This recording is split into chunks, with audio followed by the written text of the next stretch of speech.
autism nowadays. Stats show that autism prevalence increased by 178% between 2000 and 2016. Some people argue that autism is just becoming more common. Others say too many people are claiming being autistic. And let's not forget the ableist statement of it's a spectrum and everyone is on it, which is blatantly incorrect and harmful. The increase actually has to do with developing research and the inclusion of oppressed groups such as women and people of color. It was initially thought that women couldn't even be autistic, but recent research has shown that there might even be more autistic women than men. The main difference between the sexes is that women tend to be more socially aware, which makes us start masking very young. If a young girl doesn't fit in with the other kids, she's immediately scrutinized and forced to mask and adjust her personality. Also, when a young girl is quiet and won't speak, she's just labeled as shy. But when a young boy is quiet and won't speak, he's immediately tested for autism because it's so out of the ordinary. And this is why women go undiagnosed. Boys are diagnosed with autism 4 times more often than girls. Now, in regards to ethnicity and race, white children are diagnosed 19% more than black children and 65% more than Latino children. I'm an autistic Latina, I'm 100% Puerto Rican, and that makes me part of the most undiagnosed demographic. My psychologist was an autistic woman focusing her PhD in autistic women. When I got initially misdiagnosed with bipolar, BPD, and schizotypal personality traits, the first thing that she asked me was if my evaluator was white, a man, and old. He was, in fact, a white old man. She warned me that women of color tend to be diagnosed as anything other than autistic, because we're stereotypically labeled as crazy.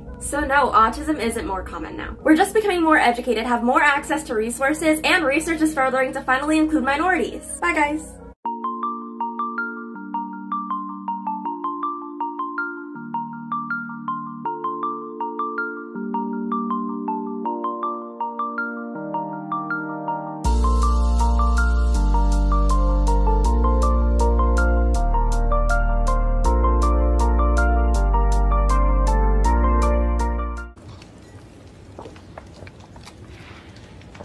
It's like a reward.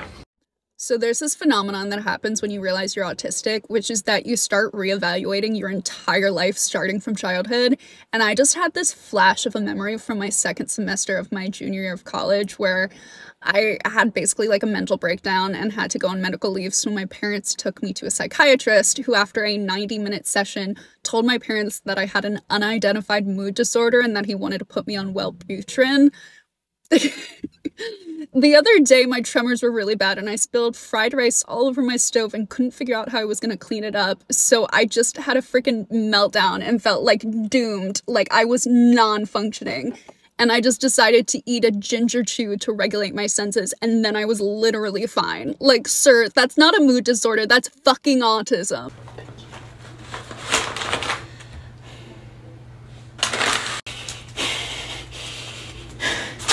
So here's the difference between my ear defenders and my headphones.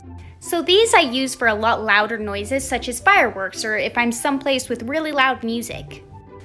But I can't wear these for more than an hour without getting a headache because the pressure on my head. So the Bose noise cancelling headphones I like because they block out all the background noises and I can still hear people talk, and I can wear them for a long time because they are incredibly light. Some people also want to know the comparison between the 35s and the 45s. So the 45s have better music quality and noise cancellation. It's amazing. But I like the 35s for recording videos because when I record with the 45s, there's this weird static background. So these work great, but if you're wanting to wear headphones for more than an hour, that's when I recommend the noise canceling. Also, I'm not sponsored by Bose, so I don't have a discount code for you guys. Bose should sponsor me. Oh, ha ha ha. What a funny TikTok. I relate. I must be autistic. Okay, so here I have all of my test scores to every online autism assessment that exists. Here I have a list of every time I have exhibited an autistic trait in the past 21 years. And over here I have a list of the comorbidities I have and all of the disorders it could be, but why I've ruled them out. That's not enough. Has anyone ever noticed that allistics and autistic people have really different approaches to arguing? If I'm in an argument or a disagreement with someone, and usually if we're arguing like subject matter or difference of perspectives, I'm usually more interested in like the whys, or I'll say something like, well, that doesn't really make sense because XYZ, or well, actually that's misinformation, you shouldn't be spreading that. Or I ask a lot of questions. Allistics really hate when you ask them questions, and they assume that you automatically like have something against them when you're asking questions. But for me, when I ask questions, when someone has a difference of opinions to me, or even like a slight difference, I usually am really curious as to why they have that. However, their approach to things is very weird. Like, rather than arguing subject matter, they often tend to attack your own personality traits. They tone police you, or they weaponize your intersections against you in order to feel like they have a leg up in something, rather than disputing inconsistencies. A disagreement and somebody's personality traits or the way that they behave really don't have anything to do with one another. And you shouldn't weaponize B against A. These are two separate things. And when people do this, it really exposes how performative they really are. Like, there's a lot of traits of sadism that entities have in order to maintain their place on hierarchical social positions. And that's something that has always freaked me out. Poking into my insecurities or my intersections does not equate to winning an argument. Do you guys relate? What do you think? Hey there. A lot of autistic people and neurodivergent people might have different traits that make them perceive the environment or their surroundings very differently, and we might absorb a lot of sensory inputs that can be very overwhelming at times.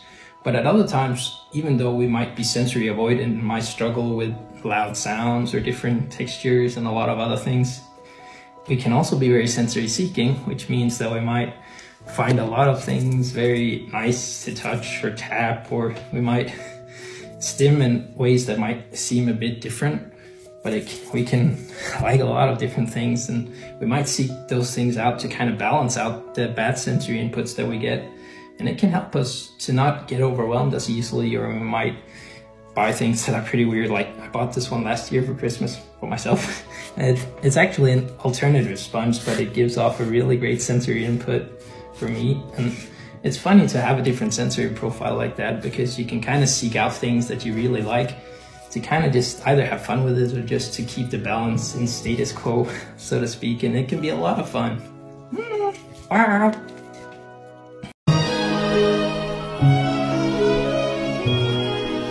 Reduce your expectations to zero.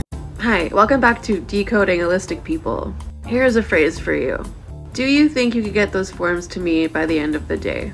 If you're autistic and you take things literally, you will think that is a question. But in fact, it is not a question. It is a statement that is sugar-coated to sound considerate. If you say, actually, you know what, I don't think I can get them back by the end of the day, they will be disappointed. If you say, yeah, I will do my best, and you don't get them back by the end of the day, they will think that you are lazy. The only thing for you to do is to get them back by the end of the day. Let's go to another example. If they say, here are some forms for you to complete today, they don't mean complete all of the forms. They mean, here's some work for you to do by the end of the day, but you don't have to do all of the work, it's just here for you to do. Norms, I don't understand number 12. Now this one I've gotten better at as I've started to become aware of it, but for the longest time I didn't realize that when people were asking me like a bunch of questions, they're trying to get to know me and start a conversation. For example, someone's like, what's your favorite food? What's your favorite color? I would just reply green, sushi, like it was a Q&A, when what you're supposed to do is reply with another question or elaborate on your answer. What's your favorite food? Sushi. But sometimes I go through periods where I really like steak. What about you? What's your favorite food? And then they can talk about something, and then maybe they'll suggest you get sushi together sometimes. Also, this applies with like when people ask about my name, they'll be like, oh, what's your name? I'll be like EJ. And that's it, that ends the conversation. But I'm supposed to ask their name in return. I just assume that if people want to share information with me, they'll just say it. They don't have to be prompted to say it. And usually when I ask someone about their name, I'll start with, my name's EJ, what is your name? Then I've already given the information, so they don't have to ask it in return. Yeah, so questions have always confused me, I guess. I didn't realize people were conversing.